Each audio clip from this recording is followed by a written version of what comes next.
vou tirar o meu vídeo também para facilitar a conexão.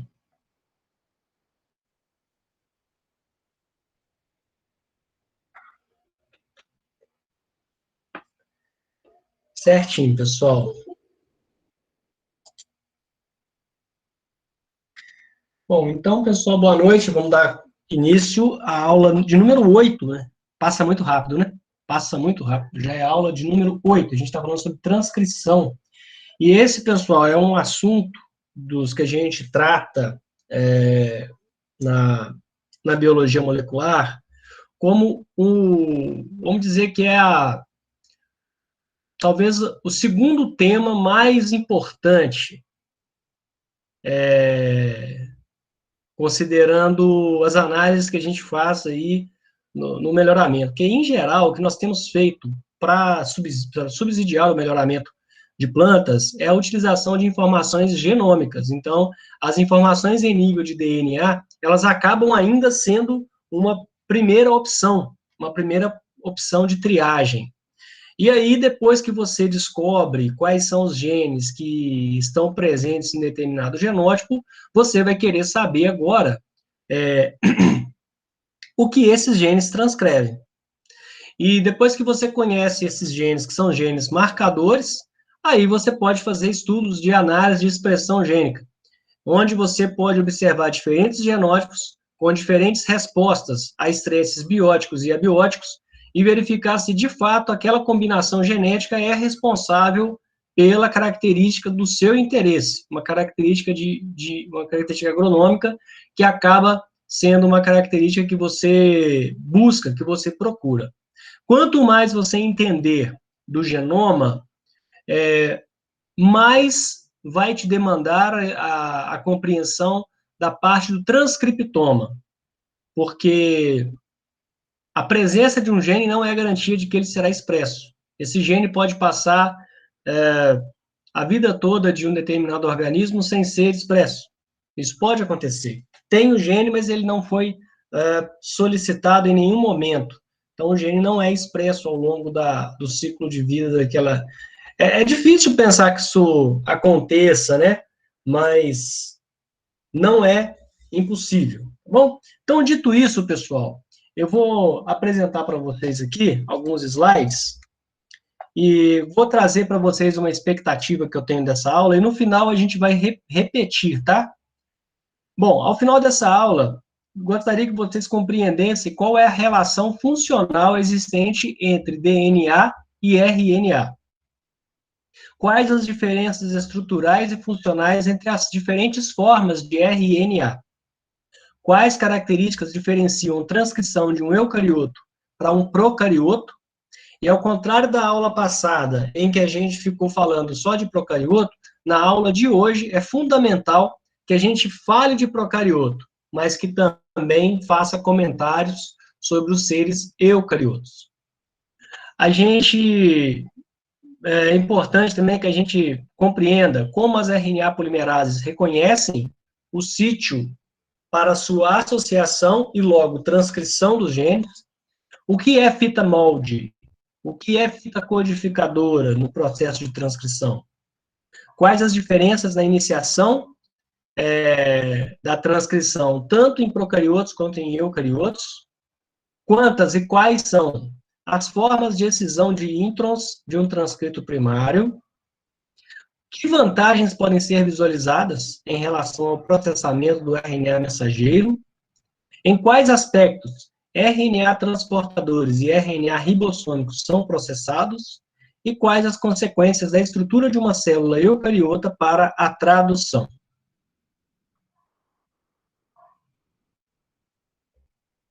Bom, vocês podem ver que tem vários termos aí que talvez vocês, de imediato, assim, não associem tão rapidamente, pode acontecer. Enquanto outros são mais comuns. Então, a ideia é que a gente consiga elucidar esses assuntos nos nossos próximos slides. Bom, de novo, a gente está mostrando essa imagem, que é o dogma central da biologia, pela qual o DNA é transcrito em RNA e o RNA é traduzido em proteína. Temos outras nuances aí, que o DNA pode ser replicado é assim que o DNA se multiplica. O RNA também pode ser replicado, um RNA origina outro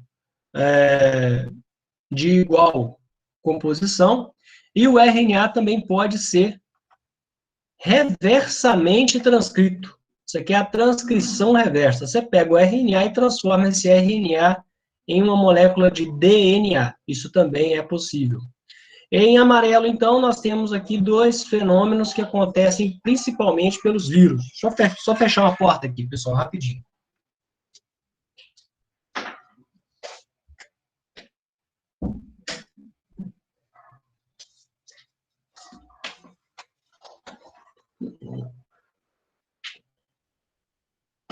Então, são os vírus que fazem tanto a replicação de RNA quanto a transcrição reversa. Deixa eu já adiantar para vocês, porque a gente não vai voltar nesse assunto, não. Quem faz a replicação do RNA é uma enzima chamada RNA polimerase. Mas ela tem um complemento. É RNA polimerase dependente de RNA. Repetindo, RNA polimerase dependente de RNA. Esse tipo de enzima é capaz de produzir RNA a partir de uma fita de RNA. Tudo bem? A RNA polimerase dependente de DNA é essa que faz esse papel aqui, ó. Ela pega a informação ali do gene e transforma isso numa molécula intermediária, que é o RNA mensageiro. Essa RNA polimerase, ela depende de informações de DNA para trabalhar. A RNA polimerase que faz esse trabalho é a RNA polimerase diferente, porque ela não trabalha em cima de DNA, ela trabalha em cima de RNA. Fortalecendo essa informação, isso aqui acontece em vírus. Tudo bem? Aí vem a questão, e a gente utiliza isso aqui em algum momento? A gente utiliza. Aqui temos uma enzima chamada transcriptase reversa. A transcriptase reversa, extraída a partir de informações genéticas de vírus, é utilizada em laboratório de biologia molecular. Mas como? Pessoal, você pode extrair todo o RNA de uma célula, pegar todo esse RNA e submeter a uma situação onde exista uma transcriptase reversa, e essa transcriptase reversa transformar esse RNA que você extraiu em DNA. Aí você fala, por que isso é necessário? Porque o RNA é uma molécula muito sensível. É uma molécula muito sensível. E se é uma molécula muito sensível, você transformá-la em DNA, você consegue mais estabilidade para estudar. Então, toda vez que você estuda RNA, você pode ter como possibilidade a sua conversão nessa molécula aqui, que é o DNA, que é a molécula um pouquinho mais resistente, tá bom? Bom, enfim, pessoal, considerando o dogma central da biologia, hoje o nosso tema é transcrição. A gente quer saber como que o DNA, a informação genética, é transformada nesta informação intermediária, que é o RNA. Tudo bem? E para a gente fazer uma breve introdução, pessoal, para valorizar esse momento que você está aqui assistindo essa aula, a gente entender a transcrição, a gente está entendendo de regulação da expressão gênica. A gente está entendendo regulação da expressão gênica. Porque existem genes que são expressos, e a forma que a gente tem de verificar essa expressão, uma das é por RNA mensageiro. Tá bom? O RNA vai se originar de DNA. Claro que tem um asterisco aqui, que é aquele caso do RNA viral, que é replicado em RNA viral, o que significa que a vasta maioria dos RNAs vai surgir de DNA, mas tem aqueles que não. Tem aqueles que surgem do próprio RNA. E nós vamos observar aqui também uma diversidade funcional. Moléculas de RNA fazendo uma diversidade de funções nesta aula de hoje e complementando com a aula de tradução ali na frente. Bom, então para compreender, bom, na verdade, para entender o RNA, é importante que a gente compreenda bem o DNA. E a gente já teve aula disso, não é verdade? Mas é claro que eu não ia passar para frente sem fazer uma micro-revisão do que a gente já viu. À esquerda, nós temos aqui uma molécula de DNA, é uma dupla hélice, enrolada no sentido anti-horário, no sentido da mão direita, onde tem um sulco maior e um sulco menor, se alternando, com uma distância regular entre os fosfatos, correto? E fazendo voltas ao redor de um eixo. Uma fita dupla.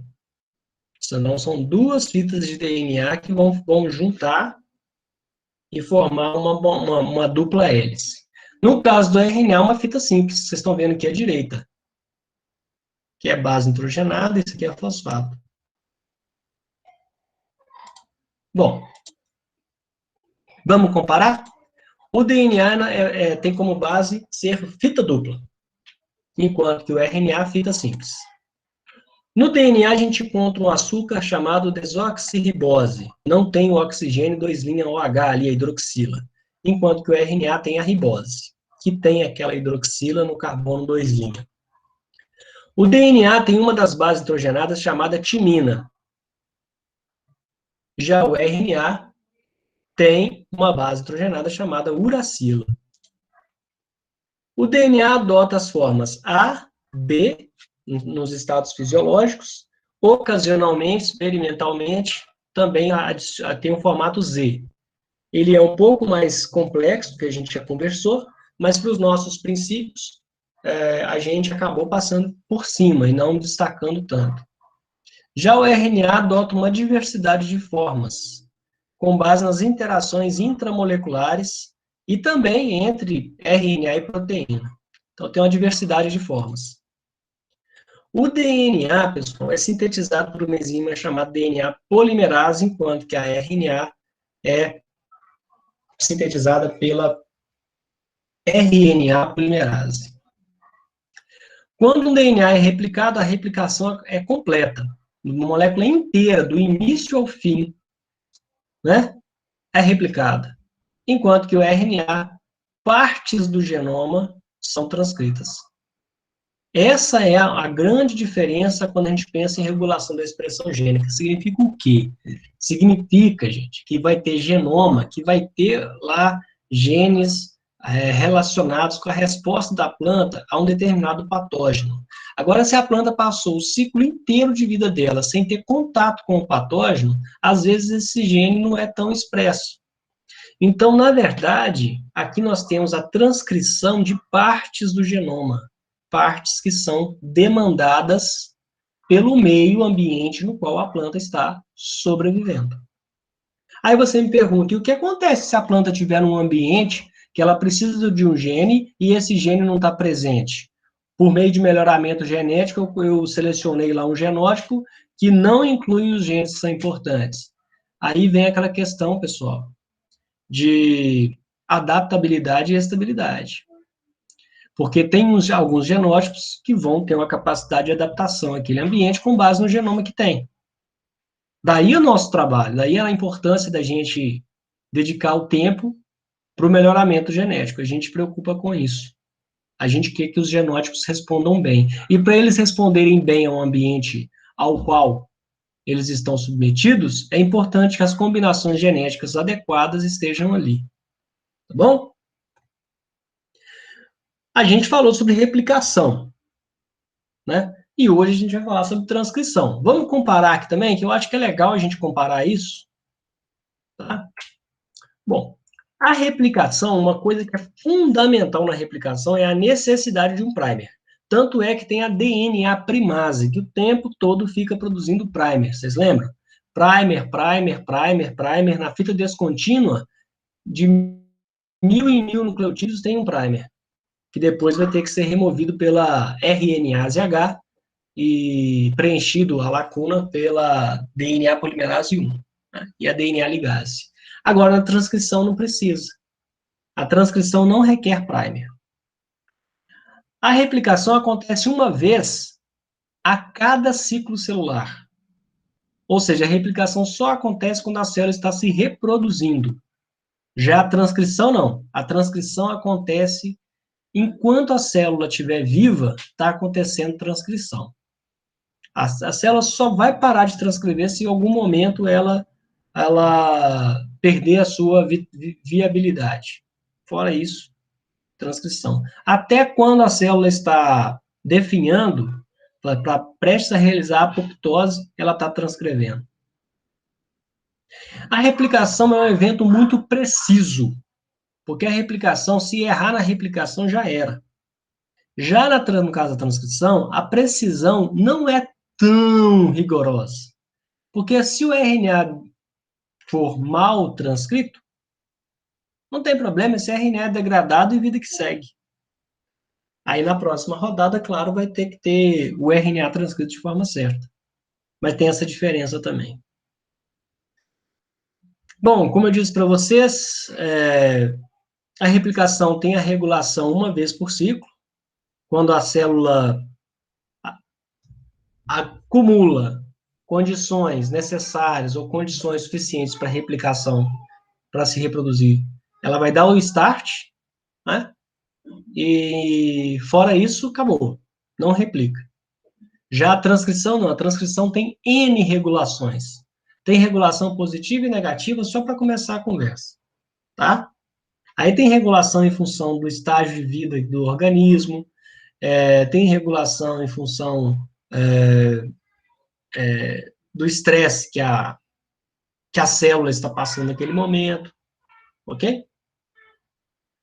A replicação acontece em função da presença da DNA polimerase, enquanto a transcrição acontece em função da presença da RNA polimerase.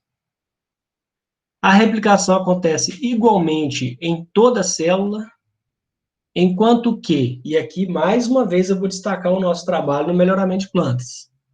Quando você estuda a transcrição, você vai encontrar diferença.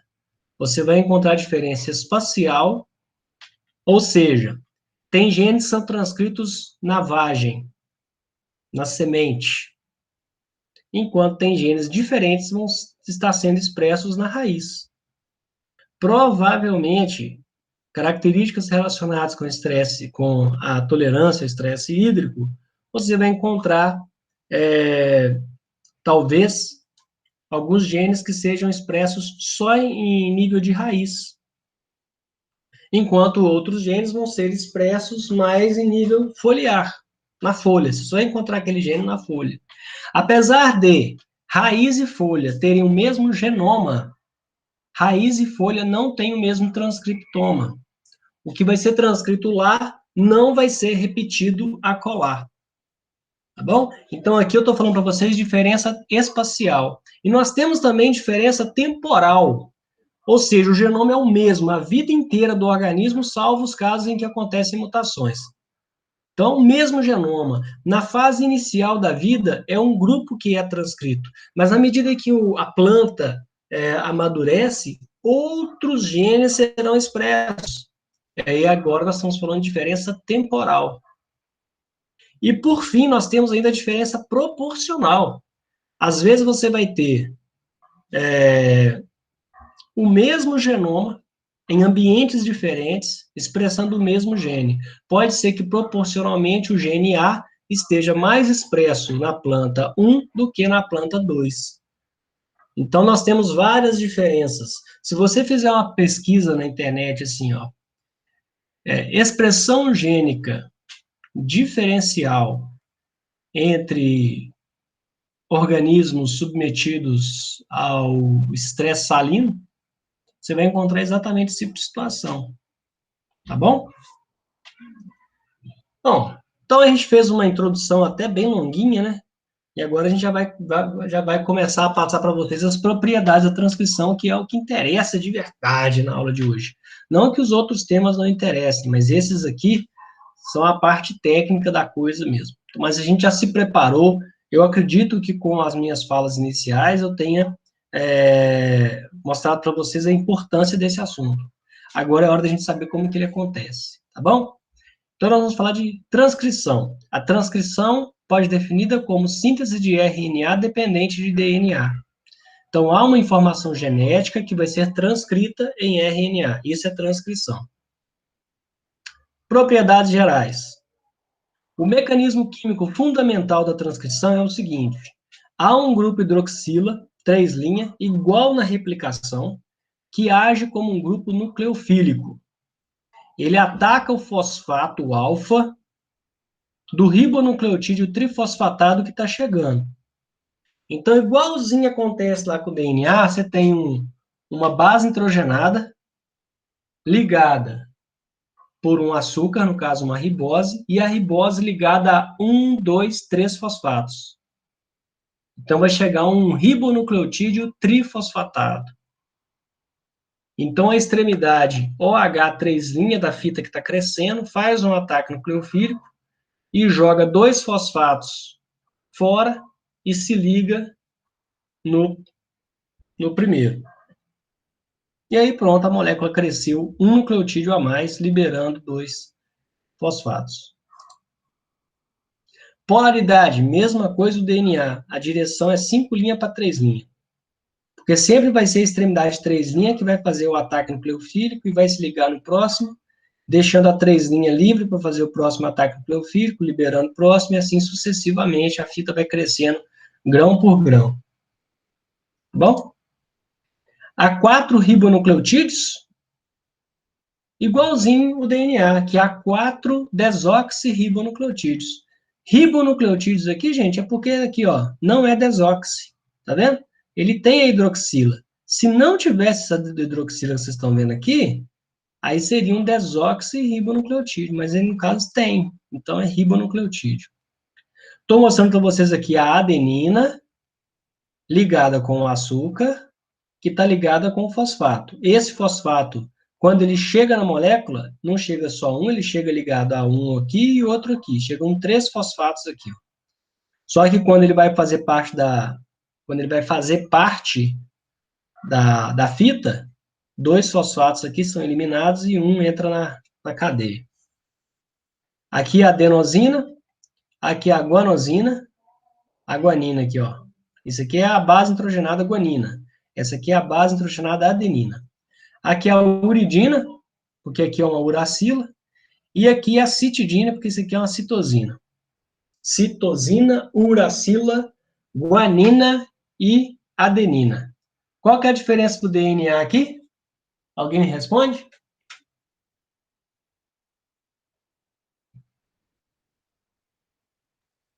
A uracila. A uracila. No DNA, a gente vai encontrar o que no lugar da uracila? Timina. Perfeito, perfeito. Vamos lá. Aqui o primer não é necessário. O primer não precisa de primer. Toda transcrição começa com o primeiro nucleotídeo e assim segue. E aí a extremidade, 5' fica trifosfatada. O primeiro nucleotídeo do RNA tem 3 fosfatos. Todos os outros vão ter um só, mas o primeiro é trifosfatado. E aqui, mais uma questão muito importante. Na replicação, as 2 fitas se abrem e cada uma serve de molde para a síntese de sua fita complementar. Na transcrição, não. Na transcrição, você vai ter o quê?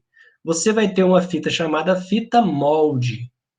E por que ela é chamada de molde? Ela é chamada de molde porque ela é utilizada como modelo para a síntese do RNA.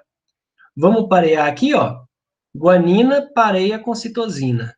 Citosina, guanina, guanina, citosina, adenina, uracila, porque RNA não tem timina. Timina, adenina, adenina, uracila, timina, adenina e assim sucessivamente. Pessoal, muita atenção. Fiz até uma pausa aqui, ó. Muita atenção. Se o RNA é 5' para 3', a fita molde obrigatoriamente é 3' para 5'. Tá? As fitas são antiparalelas.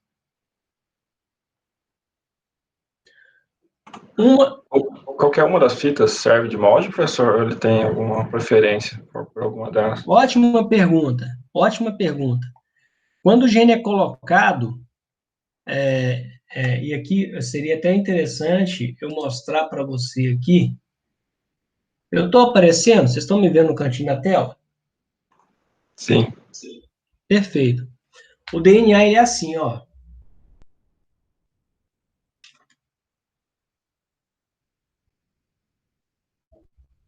Com boa resolução, você está vendo que a ponta da caneta está invertida? Sim. Perfeito. Então, vamos supor que esse gene está... Você pegou o DNA, esticou o DNA inteiro, da esquerda para a direita aqui, e aqui estão as duas fitas. Aqui é 5 linhas para 3 linhas, e embaixo é 5 linhas para 3 linhas. Se o promotor, que é uma sequência, daqui a pouco a gente vai explicar, se tiver aqui, o promotor tiver aqui, então significa que a transcrição vai ser nessa direção, ó. Porque a fita vermelhinha é 5 linhas para 3 linhas, então a transcrição vai ser nessa direção. Agora, se o promotor estiver do lado de cá, então a transcrição vai ser do lado de cá. Então, para deixar bem claro, esse aqui é o gene A. Do jeito que ele estiver na molécula de DNA, vai ficar para sempre. A não ser que ele sofra uma mutação e aconteça uma inversão. Isso pode acontecer. Mas vamos considerar só o natural. Naturalmente, a transcrição sempre vai ser no mesmo sentido. Sempre uma das fitas vai ser usada como molde. Agora, esse é o gene A. Vamos supor que a gente está pegando a fita de DNA e trazendo aqui para outro gene. Pode ser que esse gene ele esteja invertido. Aí a transcrição que antes, para o gene A, acontece aqui, para o gene B, ela pode acontecer aqui. Agora, respondendo sua pergunta, qualquer uma das fitas pode ser molde para transcrição? Pode. Quando você pegar o genoma e analisar nos bancos de dados de informações genéticas, você vai observar setinhas. Os estudiosos da bioinformática colocam setas. Alguns genes você vai observar que tem a seta virada para a esquerda, enquanto outros genes vão ter a seta virada para a direita. Quando você for estudar o genoma de vírus, você vai encontrar, o vírus é pequenininho, o genoma. Você vai encontrar um gene indo para o lado de cá e outro começando para o lado de cá. Ó. E aí sim, a fita molde vai depender de qual é qual a posição do promotor. O promotor ele pode estar virado para cá ou pode estar virado para cá. Varia de gene para gene.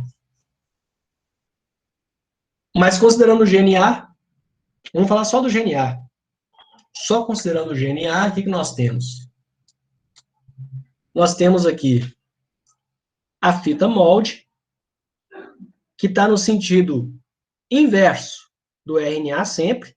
Se o RNA é 5 linhas para 3 linhas, você repara que a fita molde vai ser 3 linhas para 5 linhas, enquanto que a outra fita, a pessoa falou assim, vamos dar um nome para outra fita, gente. Já que essa fita de baixo é chamada de fita molde, qual que é o nome da fita de DNA de cima? A fita de DNA de cima é chamada de fita codificadora. Aí você fala, mas por que eles chamam essa fita de codificadora? Porque se você observar aqui a composição da fita, é igualzinha de baixo. Só com uma exceção. Onde tiver timina, você coloca uracila no lugar. CC, GG, CC, TU, porque RNA não tem timina.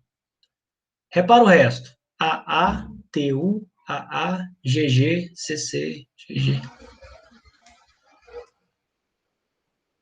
Entendido?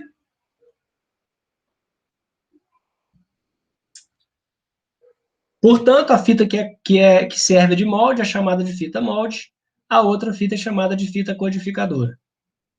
Enquanto a fita molde é complementar ao RNA, a outra fita é igualzinha, tendo só a substituição de timina por uracila. Tudo bem, pessoal? Podemos seguir adiante? Então, vamos lá. Tá aqui, ó. Nesse caso, vocês estão vendo aqui, o promotor estava aqui, nessa posição, a RNA polimerase assentou aqui no DNA e começou a transcrever. E ela está seguindo nessa direção. Então, ela está usando uma das fitas como molde e a outra fita lá em cima é chamada de fita codificadora. É a fita que não é o molde. O RNA vai crescendo de nucleotídeo a nucleotídeo, aqui, ó, vai ser adicionado o próximo aqui, e a RNA polimerase vai andando aqui na fita e vai seguindo adiante, sem nenhum problema. Tá? RNA polimerase procarióticas e eucarióticas, nós temos, nas procarióticas, nós temos apenas uma RNA polimerase, uma só, enquanto que para eucarioto nós temos três RNAs polimerases, que a gente viu, inclusive, sobre isso na aula passada.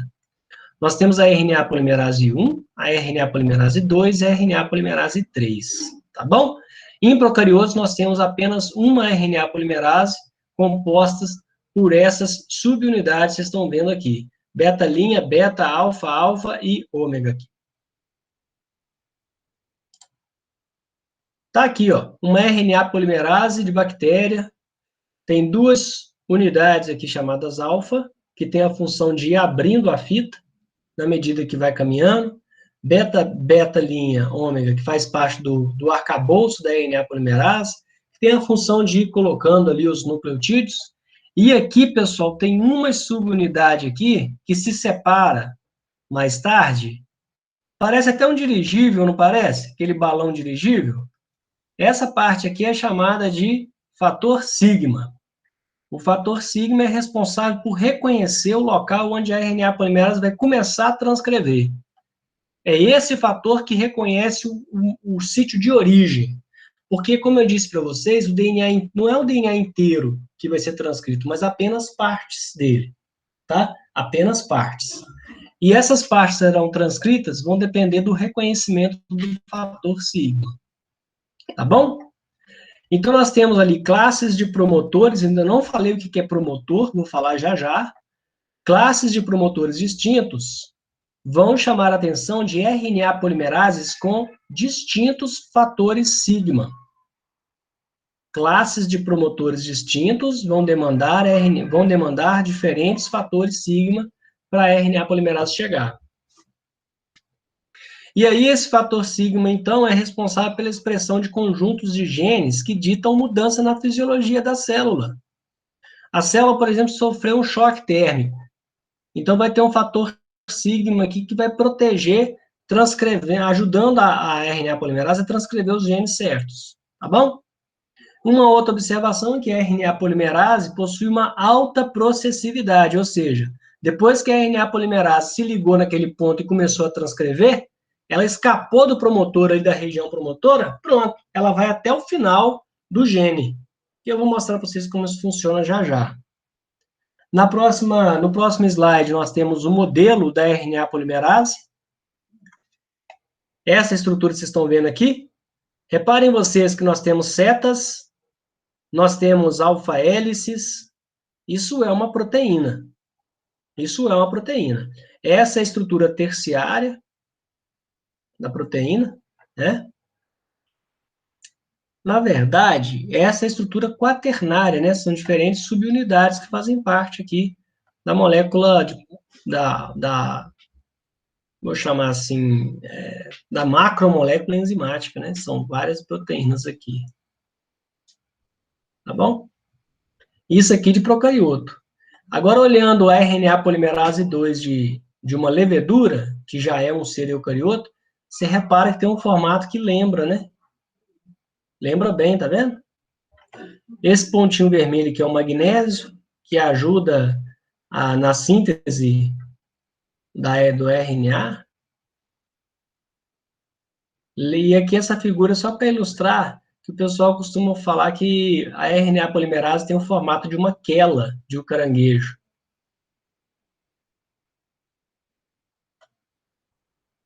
Beta, beta-linha, e aqui vai ser a síntese. Vamos falar da transcrição de fato? Bora lá. Iniciação. A síntese é sempre iniciada nos promotores. E agora sim eu vou falar para vocês. O que são os promotores? O que são essas sequências, né? Os promotores são regiões no DNA que são regiões reconhecidas pelo fator sigma. Então, aquele fator sigma, aquela moléculazinha... Só um minutinho, pessoal. O fator sigma, então, ele tem lá as informações, tipo aquele chip elétrico que eu falei para vocês.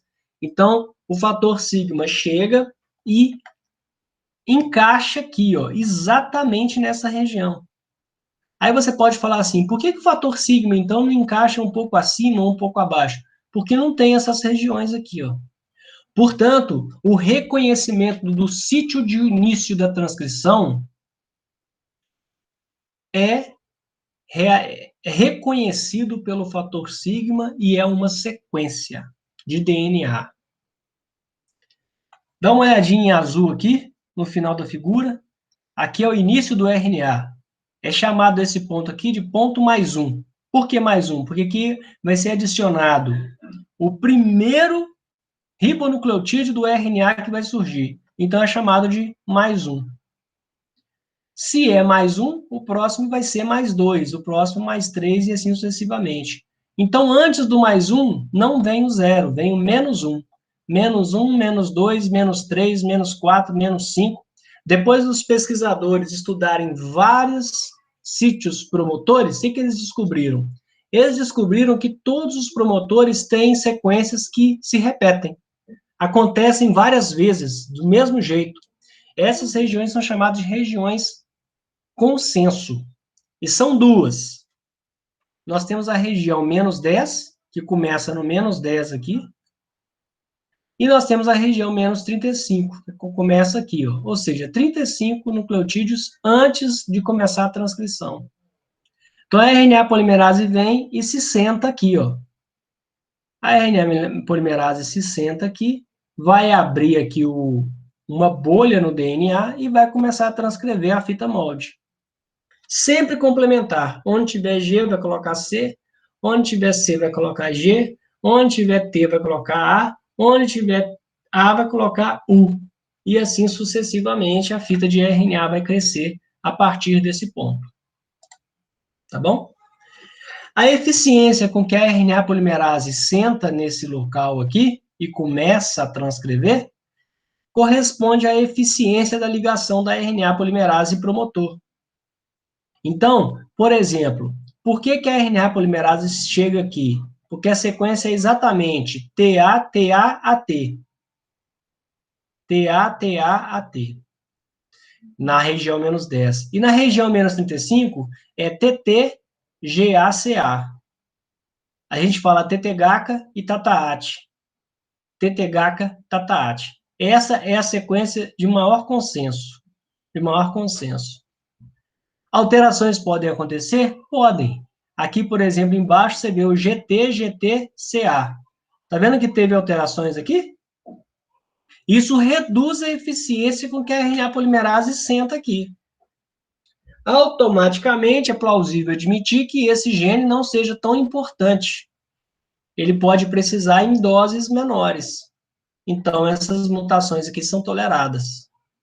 Aqui, para o triptofano, repara, TT-GACA, TT-AACT. Está vendo que houve mudança? Então, significa que a RNA polimerase chega aqui e começa a transcrever aqui com a eficiência X. Tudo que variar da sequência consenso um pouquinho, reduz um pouquinho da transcrição. Tudo que reduzir muito disso aqui, reduz muito da transcrição. Aí você pode me perguntar, como é que a célula decidiu isso? Aí eu respondo, não foi a célula, foi a seleção natural. Mutações que inviabilizaram a vida foram eliminadas da natureza. Mutações que favoreceram a vida continuam perpetuando na natureza. A vida é assim. É seleção natural 100%.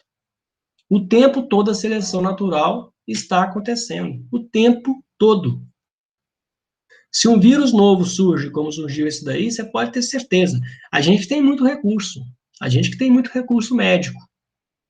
Mas caso não tivéssemos recursos médicos, o que ia acontecer? As combinações genéticas que trouxessem resistência a este vírus seriam privilegiadas, enquanto que aquelas que não contribuíssem para a resistência iriam acabar sendo sucumbidas ao longo do tempo.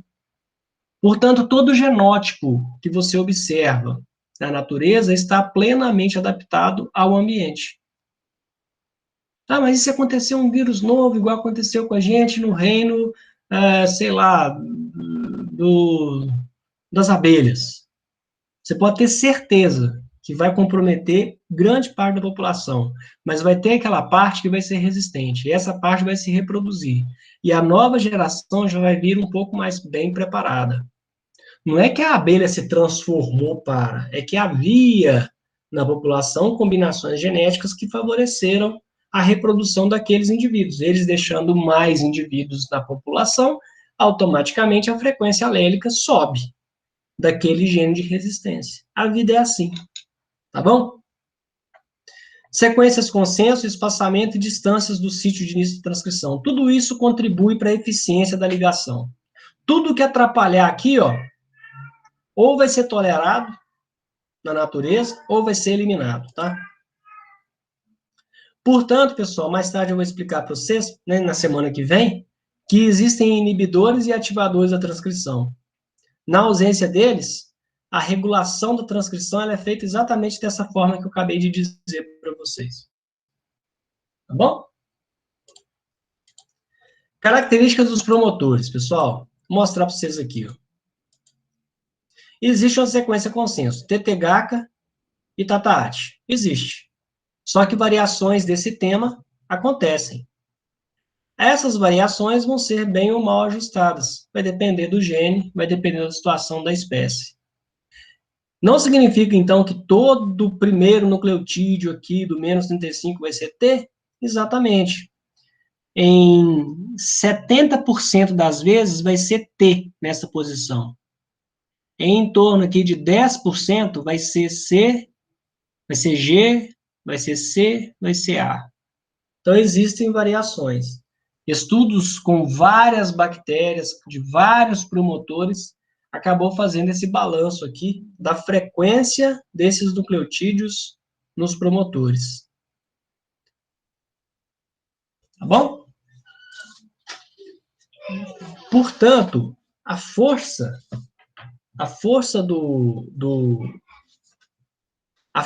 de um promotor, ela vai ser lida da seguinte forma: número de transcritos em função do tempo.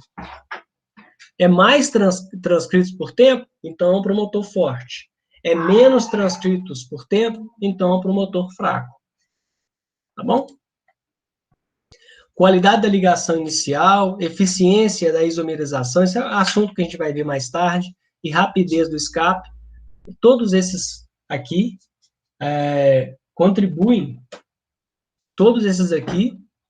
contribuem para a força do promotor, para você falar se ele é forte ou se ele é fraco. Vamos falar da iniciação da transcrição agora em duas partes. Primeiro, você tem um complexo fechado, seguido por um complexo aberto. Vamos entender isso aqui? Ó, complexo fechado. O que é o complexo fechado? DNA mais RNA polimerase, que reconheceu as sequências consenso e se posicionou nessa posição. Esse é o complexo fechado. Repara agora o que vai acontecer. A RNA polimerase, junto com o seu fator sigma, vai fazer com que essa fita de DNA se separe. Isso significa complexo aberto. Tá vendo que ele abriu aqui, ó? Esse pedacinho que foi aberto aqui é suficiente para deixar a transcrição começar. Depois que a transcrição começa, e a gente diz que o promotor, que a RNA polimerase escapou do promotor, tá vendo que ele escapou? O fator sigma, que é só de reconhecimento, ele sai do complexo, porque ele não é mais necessário. Ele sai. E aí a transcrição segue. Começou nesse ponto aqui, e agora vai até chegar no final. Então, essa é a iniciação da transcrição. Depois da iniciação, a gente passa para a fase do alongamento. O que é o alongamento? O alongamento nada mais é do que a adição de nucleotídeo por nucleotídeo, baseado no pareamento Watson e Crick, que a gente já sabe. G pareia com C, C pareia com G, nucleotídeo por nucleotídeo. E vai seguindo adiante. Na medida em que a fita se abre aqui na frente, ela já vai fechando aqui atrás, ó. Já vai fechando aqui atrás. Então, daqui até aqui, a gente fala que tem uma bolha de transcrição de 17 pares de bases aqui. Então, se um nucleotídeo, uma ponte de hidrogênio se desfaz aqui na frente, ela se refaz aqui atrás. Isso aqui fica regular a transcrição inteira. Essa é a fita codificadora, que lembra, é igualzinha à fita de RNA, só mudar o T por U, é a mesma coisa, e essa aqui é a fita que está sendo tratada como molde. A taxa de síntese é de 50 a 90 nucleotídeos por segundo, colocado aqui. 50 a 90 por segundo, é isso que você ouviu mesmo. É muito rápido, é muito rápido. Já está sintetizado. Né? Até chegar no fim.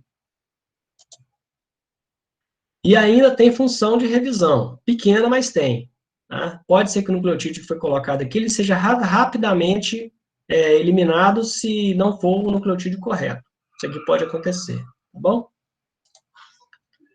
E aqui na frente, à medida que a fita vai se abrindo, vai torcendo, tá vendo? Vai torcendo, torcendo, torcendo. Aí chega a topoisomerase aqui, cliva isso aqui e resolve a encrenca aqui na frente, aliviando as tensões. Ok? E agora a gente vai passar para a fase de terminação. Já está acabando a transcrição já. Existem sequências específicas que vão levar a uma pausa da atividade da RNA polimerase. E aí existem duas classes de sinais que sinalizam, ó, terminou a transcrição. Nós temos a terminação independente de uma proteína chamada Rho, e aí, nesse caso, nós temos regiões no RNA que são complementares. Veja bem, no próprio RNA tem sequências que são complementares. Significa isso, que formam pontes de hidrogênio com ela mesma. E aí forma uma espécie de grampo. Depois desse grampo ser formados, tem uma sequência, que é um colar curto de adeninas no DNA, que são transcritas em uridinas. Lembrando que o pareamento de timina com adenina, ou de adenina com uracila, é de duas pontes de hidrogênio, então é uma sequência fraca. Não tem nenhuma citosina no meio. Resultado, você tem um modelo para terminação. Eu vou mostrar uma figurinha já já para você.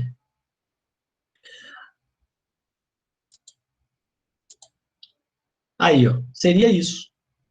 No próprio RNA, você tem aqui sequências autocomplementares, que formam um grampo, tá vendo um grampo aqui? Seguida de uma sequência de adeninas, transcritas em uracilas. Como isso aqui é fraco e aqui formou um grampo, é como se isso aqui pesasse, e aí a fita simplesmente cai, e termina a transcrição. Tem uma imagem melhor para mostrar para vocês já já. O outro modelo, a outra classe, depende da proteína Rho. Existe uma sequência curta também, que forma um grampo, né? Mas não vai ter o uracilo. As proteínas Rho migram pelo RNA até encontrar aqui esse grampo. A hora que encontra o grampo, a proteína Rho vai migrando, migrando, migrando. Na hora que encontra o grampo, ela pesa o suficiente e simplesmente arranca o RNA do DNA. Tchum, pronto, acabou a transcrição. A proteína Rho, na verdade, apresenta uma atividade helicase. Ela vai quebrando essas pontes de hidrogênio aqui, ó, e termina a transcrição. Tá bom? Mostrar uma figurinha melhor para vocês aqui dessa primeira parte, tá? Melhor do que essa daqui, que é essa daqui, ó. Repara que o final da transcrição vai ter essa sequência aqui, ó, dos genes procariotos. Tá? A transcrição vai indo, vai indo, vai indo, vai indo, vai indo. Tá vendo essa seta amarela para cá, essa seta amarela para cá? Repara que o RNA que é formado, isso daqui é capaz de parear com isso daqui, ó, e formar o grampo, tá vendo? E depois do grampo, subsequentemente vai vir U no RNA. Isso aqui já é responsável por fazer a fita pesar e cair. Ou seja, a sequência de uracilas não é capaz de resistir e acaba finalizando a transcrição. Aí a outra terminação, tal, que é a rho dependente, tem uma figurinha para mostrar para vocês aqui, que é uma proteína, tá vendo? Essa proteína que vocês estão vendo aqui, isso aqui migra pelo RNA até achar um grampo. A hora que acha um grampo, simplesmente ela termina a transcrição. Pessoal, vou fazer só um resumo rapidinho aqui que a gente viu. O que nós temos? Nós temos a seguinte situação. Iniciação da transcrição. No início da transcrição, o que nós temos?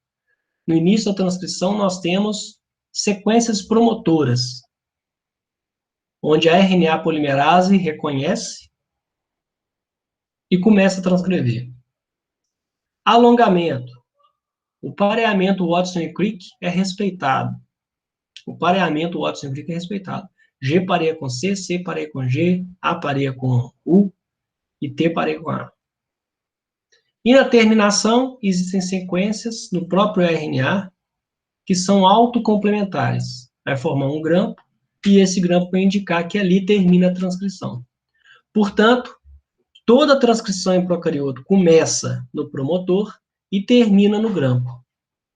Por isso que o genoma inteiro não é transcrito, mas apenas partes deles. Essas partes são transcritas, a gente chama de gene. A gente chama de gene.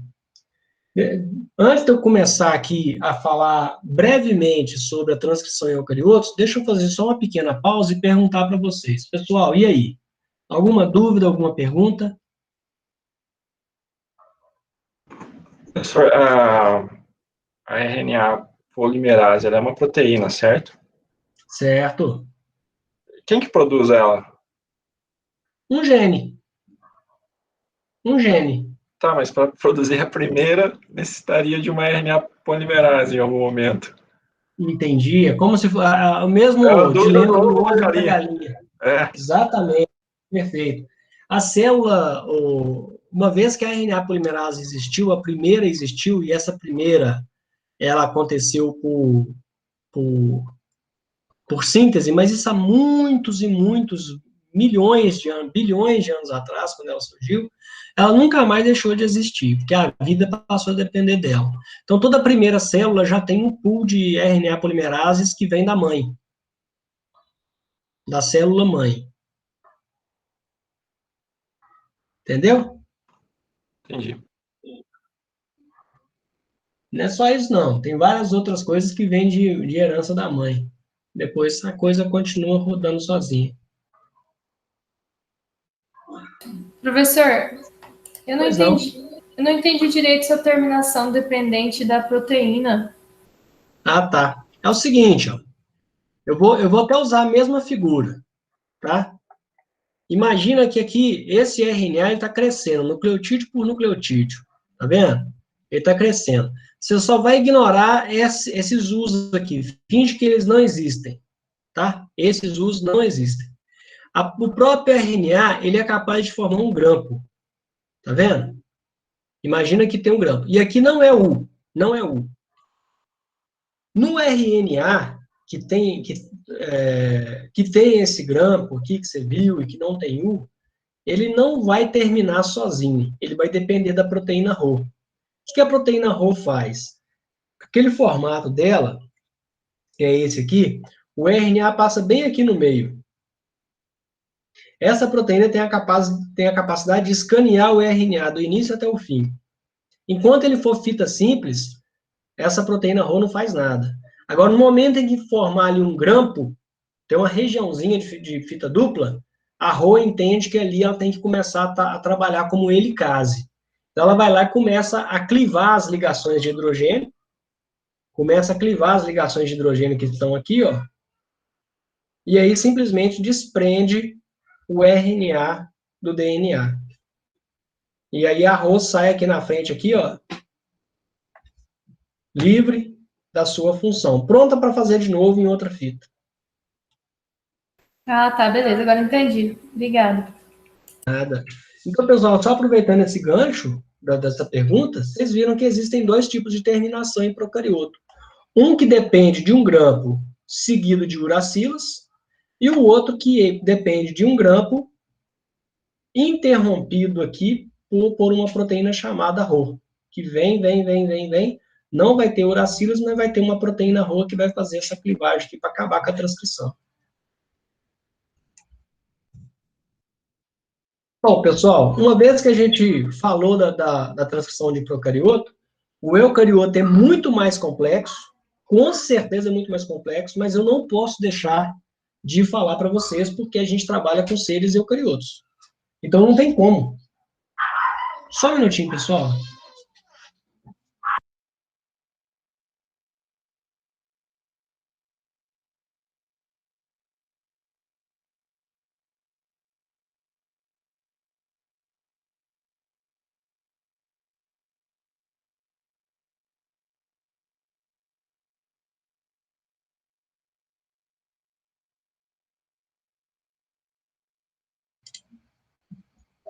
Bom, então vamos lá, pessoal. Montagem, iniciação, alongamento e terminação. Agora eu vou falar de eucarioto, tá?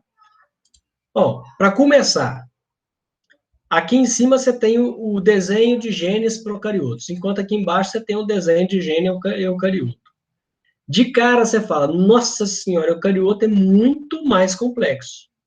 De fato, você tem razão. Procarioto é tudo mais simples. E aí a gente é mais complexo, né? O ser eucarioto é mais complexo e tal. Aí todo mundo fala, ah, o eucarioto é muito mais evoluído. Ué, é difícil falar esse tipo de coisa. Ambos são evoluídos de igual forma. Porque você vê que o de cá consegue viver com mais simples. Significa que ele se adaptou super bem com menos. Então, esse discurso de bactéria é menos que eucarioto aí é discurso egocentrista. Não é verdade? Então, eles conseguem sobreviver com menos, tá? Com menos complexidade. Aqui nós temos a sequência promotora, que é onde a RNA polimerase chega e acaba transcrevendo. Outra característica de procarioto é que os genes em procarioto são chamados de operons. Sabe por quê? Porque um promotor aqui, ó, ele consegue ser utilizado para a síntese de 1, 2, 3 genes ao mesmo tempo. Ao mesmo tempo. Então, no caso procarioto, você não tem um gene, você tem um operon gênico. Tem um regulador, uma sequência reguladora aqui, que é o promotor aqui, né, da ligação da RNA polimerase, e a partir dele vai ser transcrito aqui 1, 2, 3 unidades no mesmo RNA que correspondem a 1, 2, 3 proteínas diferentes. Ou seja, ele economiza tempo e espaço. Economiza tempo e espaço. E o eucarioto? Olha a complicação do eucarioto. Primeiro que o promotor já é diferente. Não é aquele TTGACA e o TATAAT, não. É uma sequência TATA, às vezes tem um CAAT aqui, às vezes vai mudar também, é onde a RNA polimerase chega. Depois disso começa a transcrição. Mas tudo que é transcrito aqui, gente, não vai ser produzido em proteína. Só o que está em laranja. Só o que está em laranja. Isso que está em laranja é chamado de exon. O que está entre dois exons é chamado de intron. E o intron aqui, que é o intrometido, ele é eliminado no processamento do RNA mensageiro. Ele sai fora. E os laranjas aqui, ó, vocês estão vendo, os exons são reunidos numa molécula de RNA madura, pronta para ser traduzida em proteína. E, além disso, tem elementos up e elementos downstream à sequência codificadora, ou seja, o gene eucarioto é mais complexo. Nós temos 3 RNA polimerases dos eucariotos, RNA polimerase 1, 2 e 3, a gente já conversou sobre isso. A 1 está relacionada com a transcrição dos genes para os ribossomos 18S, 5.8 e 28S. RNA polimerase 2 está relacionada com a síntese do RNA mensageiro. E a RNA polimerase 3 está envolvida com RNA transportadores, mais o RNA ribossômico 5S. E tem alguns também especializados. Aí, ó, aqui nós temos a sequência A-30 do sítio de início da transcrição. Nós temos a caixa Tata, que é o Tata Box, é onde vai ser montada toda a estrutura de transcrição, que a propósito, pessoal, é mais complexa. Tem muito mais elementos aqui e não desespera, não. Bom, são sequências comuns em promotores e tal, reconhecidos por RNA polimerase, por isso é chamado de promotores também, né? E aí vocês vão ver os elementos, todos os elementos que fazem parte da montagem da RNA polimerase, do aparato transcricional, na verdade. Ao invés de eu ficar lendo aqui, eu vou mostrar para vocês como isso aqui funciona, tá bom? Primeiro é montado um complexo de pré-iniciação, um complexo de várias proteínas que vão chegar onde vai começar a transcrição. Aí você vai falar para mim assim, por que que é tão complicado o eucarioto? Sabe por quê, gente? Porque o genoma é muito grande. E se fosse só uma RNA polimerase, com os promotores bonitinhos ali, igual aí para o eucarioto, ia ter um monte de transcrição de gene correlato ou de gene desnecessário. E aí a gente ia ficar gastando energia com gene que não é requerido ou demandado naquele ambiente ou naquele momento da vida. Por isso que é mais complexo. Ou seja, só vai transcrever aquilo que tem certeza que precisa. Então, você vai observar a ligação da RNA polimerase ao sítio promotor, a desnaturação do DNA, né, que vai abrir o complexo, né? Depois, a RNA polimerase vai escapar dessa região promotora e vai entrar na fase de alongamento. Toda a transcrição eu posso resumir nessa figura para vocês. Começa aqui, com a montagem desse aparato, que ao invés da RNA polimerase, que está sendo mostrado aqui, ó, vai ter vários outros elementos que vão fazer parte do complexo, tá vendo? Várias outras proteínas. E aí sim vai ter certeza que isso aqui pode ser transcrito. Vai abrir aqui o DNA, vai transcrever o RNA, e depois que terminar a transcrição, todos os elementos vão sair, e a RNA polimerase vai estar pronta para outra. Deixa eu falar para vocês rapidamente como funciona isso. Existe uma proteína chamada Tata Bind Protein, ou seja, proteína de ligação à sequência Tata. Ela é a primeira a chegar aqui, tum. Depois da Tata Bind Protein, vai ter o TF2B, fator de transcrição 2 do tipo B. Ele vai chegar aqui e vai se ligar a cada lado do DNA para fortalecer aqui a ligação do Tata Bind proteína nessa região. Aí ele aqui, ó, Tata Bind proteína. Chegou aqui, depois chegou o TF2B, como se fosse um fone de ouvido, entendeu? Para deixar o TBP bem preso aqui e não soltar. Depois vai vir TF2A, que vai estabilizar a ligação entre TBP e TF2B, vai fortalecer esses dois aqui. Aqui, ó, TF2A chegou aqui, nessa ordem, né? Depois vai vir a TF2F, tá ela aqui, ó, que vai chegar junto com a RNA polimerase 2, pronto, tá aqui. Depois vem a TF2E, que reconhece esse sítio aqui e se liga. E a TF2E vai recrutar a TF2H, que é mais uma que chega aqui. Pronto, esse é o complexo fechado. Depois que a TF2H chega, ela tem a função de helicase, então ela vai lá e abre um pequeno trecho aqui no sítio de início da transcrição. Abriu. No que abre, ela já fosforila aqui a cauda da RNA polimerase, e aí nós temos o início da transcrição. Quando tem aí o início da transcrição, TF2E sai de cena, TF2H sai de cena, porque não são mais necessários, e aí começa o alongamento. Nucleotídeo por nucleotídeo, nucleotídeo por nucleotídeo, vai crescendo, vai crescendo, vai crescendo, vai crescendo, vai crescendo, vai crescendo, vai crescendo, até chegar no final. Quando chega no final, termina o transcrito, e aí a RNA polimerase é desfosforilada, reciclada e pode começar um novo ciclo de transcrição. Essa é a transcrição inteirinha. Resumida. É um sumário da transcrição de eucarioto. Tá bom? Vamos adiante? Porque durante a transcrição, o que vai acontecer? Vai acontecer 3 fases que a gente não pode deixar de falar delas. Não pode deixar de falar delas. Tá bom?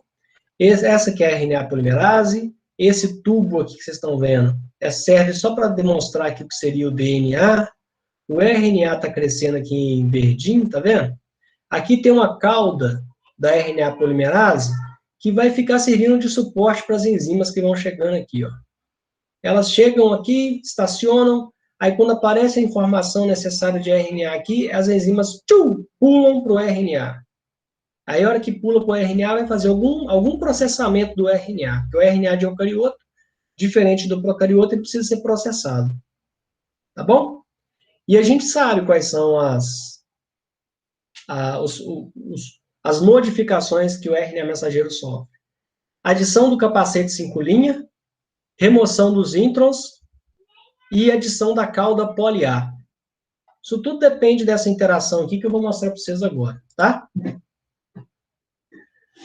Nós temos aqui o modelo para o término da transcrição já de uma vez, depois que o RNA vai crescendo, vai chegar a um ponto aqui que vai ser chamado de sítio de clivagem. Aí vai ter a clivagem aqui do RNA e aí a terminação da transcrição acontece. Mas isso aqui eu preciso mostrar para vocês em mais detalhes. Vamos falar agora do processamento. Funciona da seguinte forma. Na medida que o RNA cresce aqui, ele cresce trifosfatado, lembra? A extremidade tem 3 fosfatos. Então, o primeiro processamento, o primeiro evento de processamento do RNA mensageiro é a adição de um capacete 5'. Aí, como é que funciona isso? Então, eu vou mostrar para vocês. Aqui está o RNA crescendo com os seus 3 nucleotídeos. Vem uma enzima que tem um nome até compridinho, né? RNA trifosfatase. O que ela faz? Ela tira um desses fosfatos aqui, habilitando esse fosfato a fazer um ataque nucleofílico, aqui, liberar esses 2 fosfatos e tornar-se ligada a esse elemento de guanosina que vocês estão vendo aqui. Quem ajuda isso aqui a acontecer é a guanililtransferase. Pronto. Depois que essa guanililtransferase chegou aqui, vem uma metiltransferase e adiciona um 7-metil, ou seja, um grupo metil, CH3, no carbono 7. Metiltransferase. Isso que vocês estão vendo aqui recebe um nome, que é o capacete 5'. Capacete 5'. Esse é o primeiro evento, que é a adição do capacete 5'. Segundo evento, remoção dos introns. Então, a molécula que já tem o capacete 5' continua crescendo, aí começam a aparecer os introns. Ao longo da transcrição, tem os introns que vão aparecendo. Intron, gente, é a sequência de RNA que não dá proteína. Então, tem que ser eliminado. O que acontece, então? Todas essas regiões que não são aproveitadas, elas precisam ser cortadas. Isso aqui é o DNA original, que está pareado com o RNA mensageiro. Repara que tem um monte de alça aqui que não pareia, então isso aqui, tudo do RNA verdinho aqui já foi eliminado. Como que isso acontece? Acontece assim, ó. O intron está em amarelo, o exon está em verde. Então, toda vez que aparece um intron aqui na transcrição, aquelas proteínas que conseguem fazer esse corte, que estavam ancoradas aqui na RNA polimerase, elas pulam para cá no primeiro sinal de intron e cliva. Aí junta com essa parte em verde e libera o intron na forma de laço aqui em amarelinho. Repara que primeiro tem um transcrito primário e depois tem um RNA maduro. Tá aqui, ó. Já não tem intron mais, tá vendo?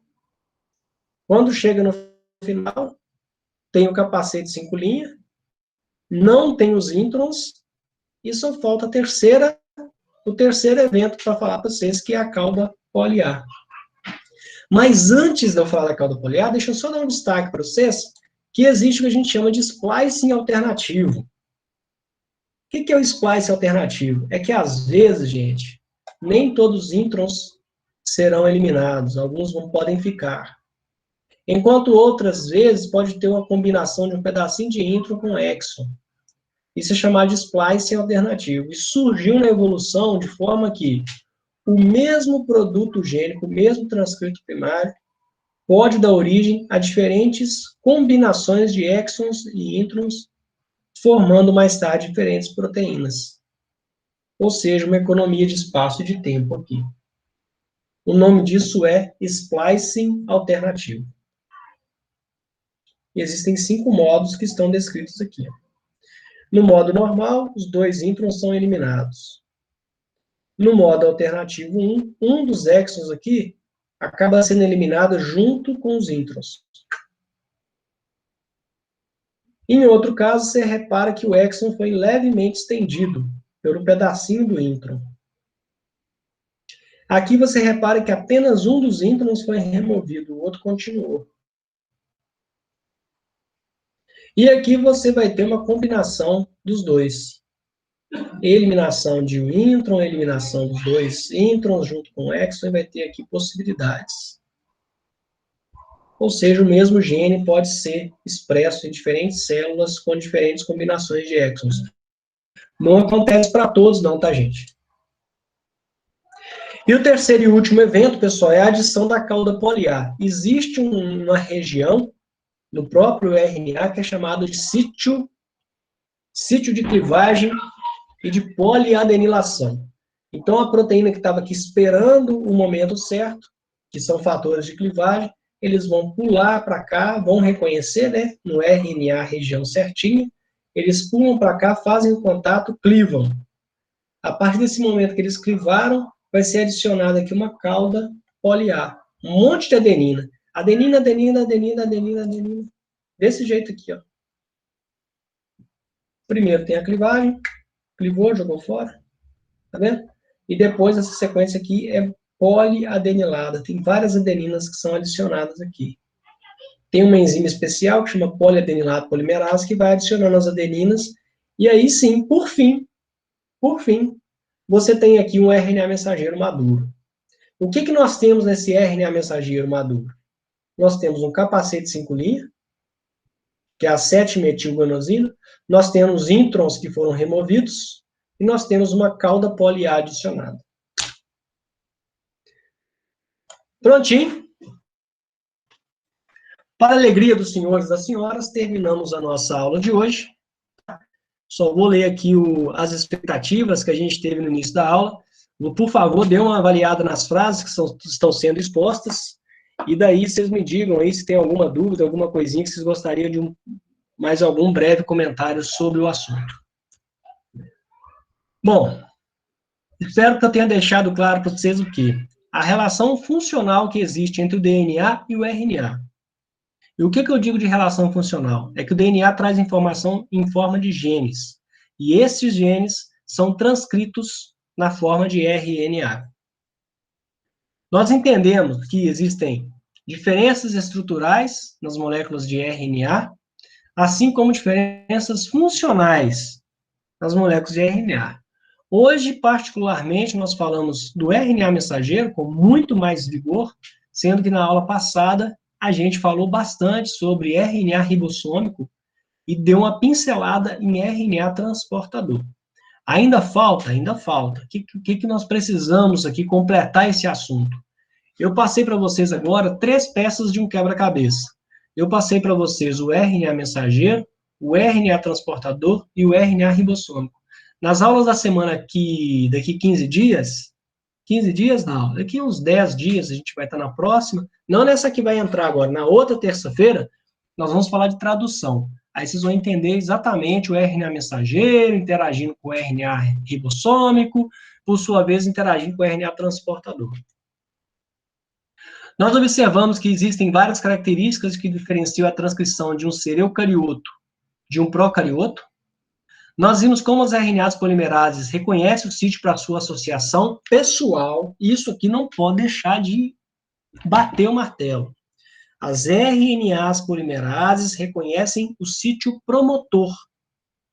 Tanto em procarioto quanto em eucarioto, existe uma sequência do DNA que é chamada de promotor. Nessa sequência é onde se liga a RNA polimerase. Lembrando que no procarioto nós temos lá uma subunidade chamada fator sigma, que é quem reconhece o promotor. Nos eucariotos, nós vimos que nós temos o Tata Binding proteína, que é o TBP, que aí vai ligar uma série de outras proteínas, incluindo a RNA polimerase naquela região. Nós entendemos o que é fita molde e fita codificadora. Molde é aquela que é o molde. E codificadora é aquela que é igual ao RNA mensageiro. Exceto pela substituição de onde tiver timina no DNA, você coloca uracila no RNA e está tudo certo. Nós entendemos as diferenças na iniciação da transcrição em procarioto e eucarioto.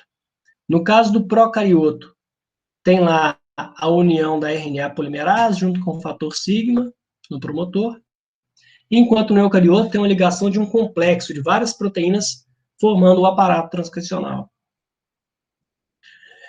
Infelizmente, não deu tempo da gente falar isso, tá? Eu tive que excluir isso da aula, porque ia ficar muito longa. Quantas e quais as formas de excisão de introns? Existem 4 formas, pessoal, 4 formas diferentes para a gente tirar um intron do transcrito primário.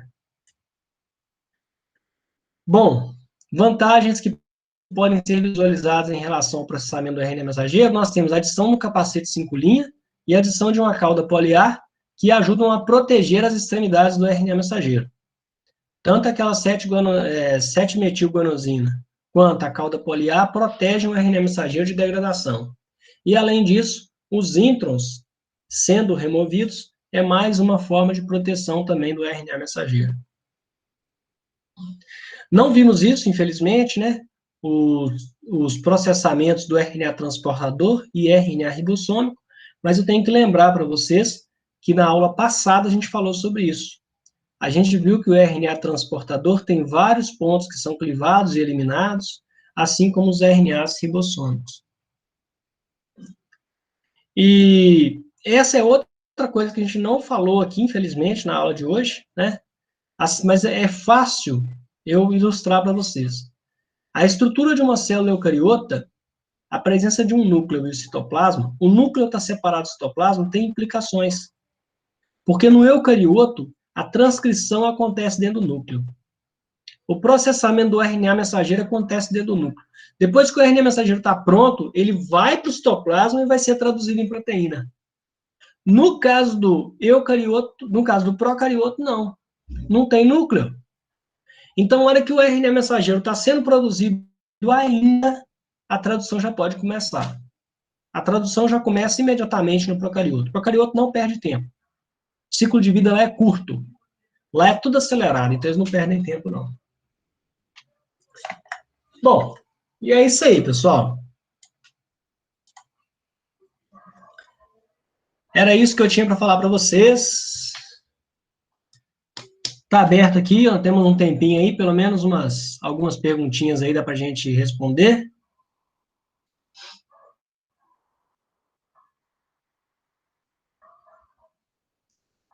Quem quiser abrir o microfone pode perguntar. Ou então, quem não quiser abrir o microfone pode perguntar pelo chat. Dúvidas? Dou-lhe uma. Dúvidas? Dou-lhe duas. Ué, então eu dei uma aula espetacular, ué. Ou então não, né? Ou então foi o contrário disso. Ou a aula foi muito boa ou foi muito ruim. Pessoal, então é isso. Se não tem dúvida, eu já vou liberar vocês. O estudo dirigido já tá pronto lá, basta vocês pegarem o questionário e exercitar, tá bom? Sugiro que não demorem em pegar esse questionário, não. Porque quanto mais vocês demorarem, menos a cuca vai estar fresca para fazer exercício. É importante pegar imediatamente, faz lá, aquilo que tiver dúvida, fecha o campus virtual, deixa para voltar amanhã, não deixa de pegar o mais rápido possível no exercício, não, senão vocês acabam perdendo ponto por isso, tá bom? Pois não, Fernando? Não tem nada não, Tá tranquilo? professor. Achei que você ia fazer alguma pergunta. Então, pessoal, tá beleza. Vou parar a gravação aqui, então.